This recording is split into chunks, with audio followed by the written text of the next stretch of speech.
Well, good afternoon, ladies and gentlemen. You know, I love the idea of the bezel-free kit.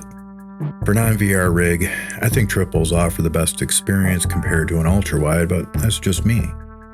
I also think it would be pretty neat if someone would develop a curve monitor that has the same footprint of a 32-inch setup at 60 degrees. I mean, how awesome would that be? Sign me up, take my money, it would be awesome. Anyway, as much as I love the bezel kit, there is a glaring little detail that bugs me. Whether or not it bugs you is totally up to you. The bezel-free kit causes an issue with our field of view and how we navigate the track. Let me explain. When I upgraded to triples, the bezel kit was on from the beginning. I was chilling in the pits one day working on camera adjustment for a new car. I always like to do this with AI so I can observe other cars as I adjust. As I was watching cars pass by through the rear view, then entering the track, it dawned on me.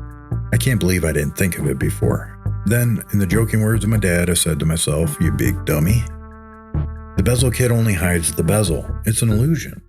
It does nothing to compensate for the actual bezel because we have to run negative correction. It makes the car and the world appear 4 times the bezel width wider to our eyes because of no correction. You know, the car may be a little wider, that might not be that big of a deal, but it does distort the world and the important part of our vision at 60 degrees. Without the kit, we need to compensate for the bezel to make everything line up.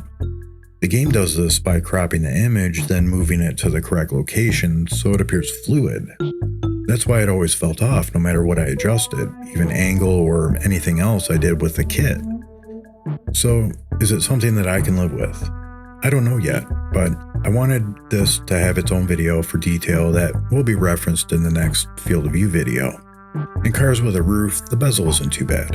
In open-top cars, I can't tune it out, so I'm at a crossroad, and I'm not sure if I can develop a workaround. If we do all strive for a natural-looking virtual world, and the bezel kit creates a distortion, our driving and spatial reasoning is only left to adapt to it. How much this can affect my lap time or competing, I'm still not sure. I do think game developers should look at the gear we use, then develop correction adjustments based on what we, the customer, in fact use. Then the problem's solved. You know, this may be something you can live with if you have the kit, but if something felt a little off and you were confused, now you know why.